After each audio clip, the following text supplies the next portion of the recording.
you made an inference in that statement in the video that I played to our guests, and you're making an allusion to the Minister of the FCT. I think those are heavy words that you use to alleging that it may be involved in something that be untoward against Mr. Fubara. Is that fair for you to have said such a thing? Let me tell you clearly. Few days after he went to Abalamba as a military officer, the general of the Nigerian Armed Forces, he came back. He thought he would have chaos in Abalamba. He never had. He flew a kite that his house had been bombed. Nobody bombed his house. He came before that, he threatened, oh, Ogoni can bomb up oil well. This people can burn oil well. He came back. The next thing we had, oil well has been burned. Where?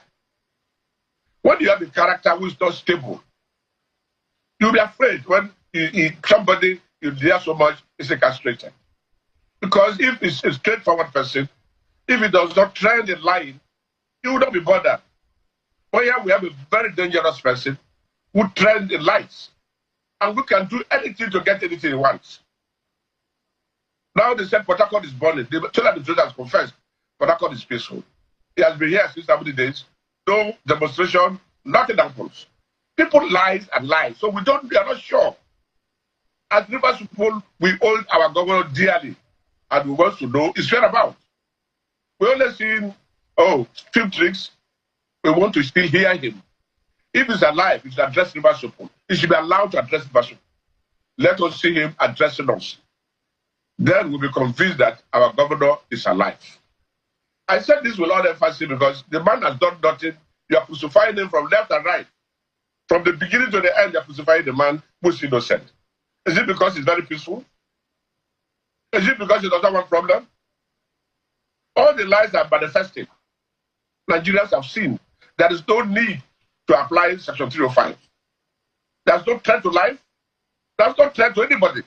Yet, you use Section 305 and allow Boronu, where Section 305 should apply, to function well. You allow Yobe, you allow Sokoto, where people are being killed every day, and you do not apply Section 305. Then you came to a peaceful place and apply 305, and we are not seeing our government. If you're in my shoe, what will you say? Anyway, there are those who will say, since you're not the president, and the president gets security briefings every day, intelligence report, and a lot of the times intelligence report, if not taken seriously, might backfire. And there are those who will say he has a bird's-eye view on what is going on. Can you blame the president who sees more than you and I, who are not privy to some of these reports, for taking an action that is empowered by the Constitution to take? Mr. President can believe whatever he wants to believe and see whatever he wants to see. When we are warning Jonathan, be wary of this man, he never listened. We all saw the repercussion of what happened to Jonathan. Today, here is a man who is fermenting problems across the country. And allow Mr. President to desecrate the Constitution. Here you have Anthony General who cannot speak the truth about the law. I have checked Section 182 to 188, which talk about how a governor can be removed, either is incapacitated or is being impeached. The governor is not impeached. You said, no problem.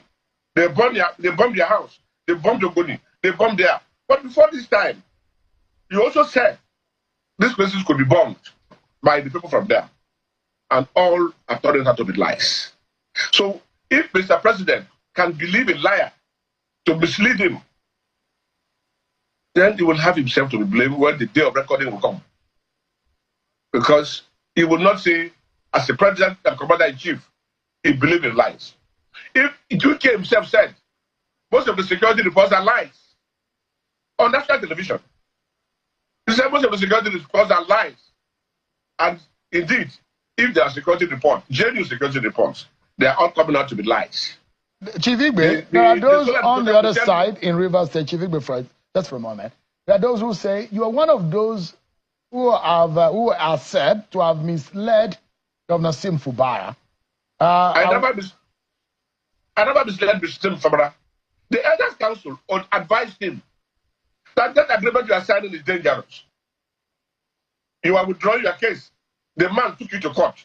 He has not withdrawn his case. You have withdrawn your case. Those who resign on their own, the law says you cannot put on a willing worker on a willing master. You accepted them. People who left their party, who decamped, who deflected, President directed you, you accepted them. The 8 points agenda, you have fulfilled all of them. They never did one. Wike came out and said he would never obey Mr. President. Mr. President, security report did not tell him. In the history of Nigeria, for the first time, a minister will go on private visit, he will go with jet fighters, he will go with gunboats, he will go with armored carriers, he will go with tanks, and over 700 personnel to a village on a private visit. It's not Mr. President, it's not even a governor. And he can go with such magnitude of security agencies and equipment. He came back, oh, his house has been burned. None of his house was burned. What are we saying? We are in the democracy of stand out loud. It appears that you do not accept or you do not see fairness in the intervention of President Bola Tinubu. If you were in his shoes, what would you have done differently? Jonathan, in his tenure, declared the state of emergency without suspending or sacking a governor or a member of House of Assembly. Obasanjo did not sack governors. He had to use the constitutional means to remove those he does not want. But he never on his own used Section 305 as a basis for sacking or suspending a governor elected like him under the Constitution. He was also elected under the Constitution. Will you call this a coup or what do you call it? These things are not right and people must speak out. You cannot just default in the Constitution. In some countries, it's an impeachable offense. And somebody is advising the president that what you're doing is I'm right. asking you now because the president intervened politically before he now exercised a constitutional powers. But it appears that that political intervention, you faulted it ab initio. The latter part of it, where the president said the parties involved in this matter ignored him. And so he had to invoke the constitutional powers that has been presented before him. According to him, he doesn't want an escalation of violence and disruption of peace and order in the state. Now, what is it that you think that the president could have done?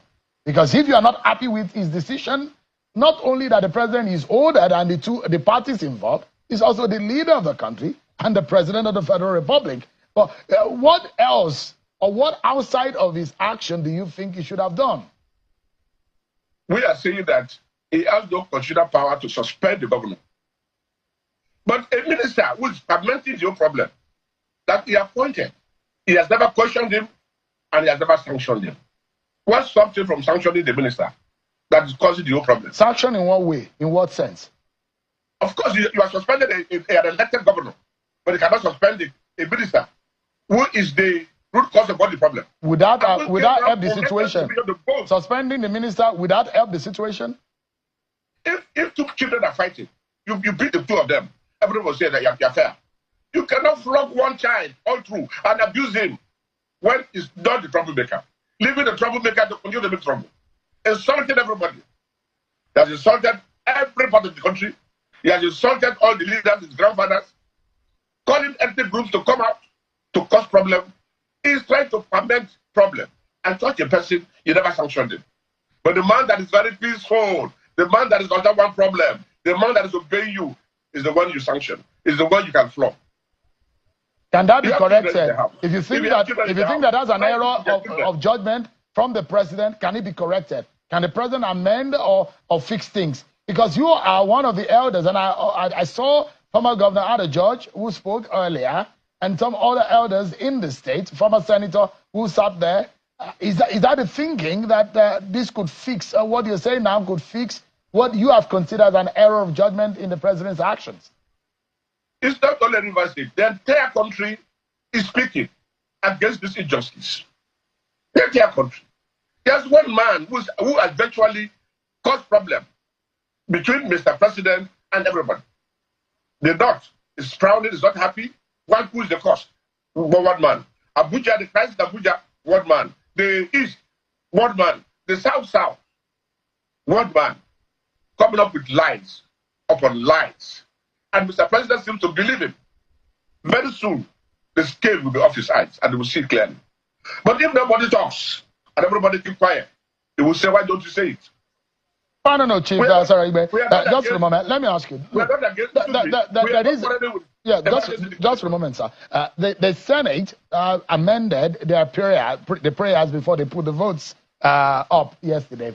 Although there are those who have criticized that action, that perhaps that vote should have been conducted in a more transparent manner when everybody's names, according to how you voted, should be published or should be known and straightforward rather than voice vote. But then part of what he said is that there should be a constitution of a committee that will politically resolve this matter, even with the state of emergency in place.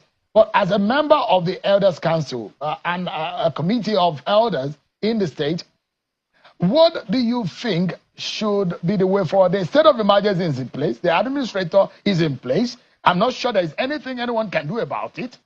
But as elders, how do you think this can be politically resolved such that the state can see peace and everybody can go about their businesses? We are seeing beyond what is on ground. What we are seeing again at Bakit,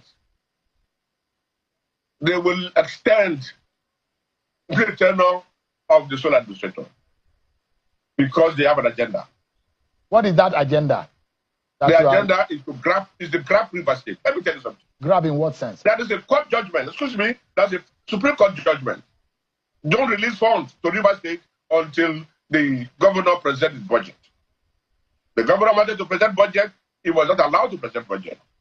The moment state of emergency was declared without reason, governor suspended without reason, funds were released without the Supreme Court saying otherwise. So anything can happen in this country. Anything can happen in this country. We're not quarreling with the powers of the president to declare state of emergency. Section 305 indeed empowered him. We are quarreling with the removal of the governor, which power he did not have by the Constitution of Nigeria as amended. The 1999 Constitution did not give any room. There are conditions under which a governor can be removed from office. Those conditions are not applied. And there's no section in the Constitution that says Mr. President can suspend a governor who was elected the same way. Nigeria is a federated state. River State is a component of the federation. All right.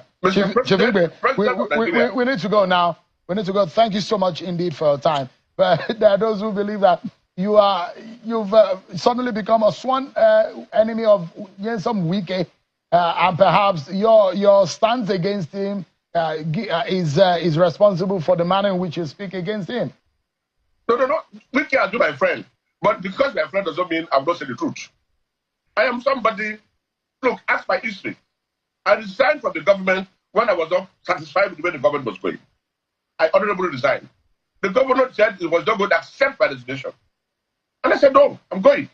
They wanted dragged to the then president, Obasanjo. And before Obasanjo said he was not going to accept my resignation, we came together and we shall go back together. And I told him, no, I cannot stay because I'm not happy. I don't look at my material wealth. We will all die and go one day. If you are my father, you're not doing the right thing, I will tell you. Those who know me will tell you. That is my sham. If you are doing the right thing, I will clap for you. I was closer to Wike than Sim. But Sim is doing a good job in River State. And every River State man who knows what Sim is doing across the state will support him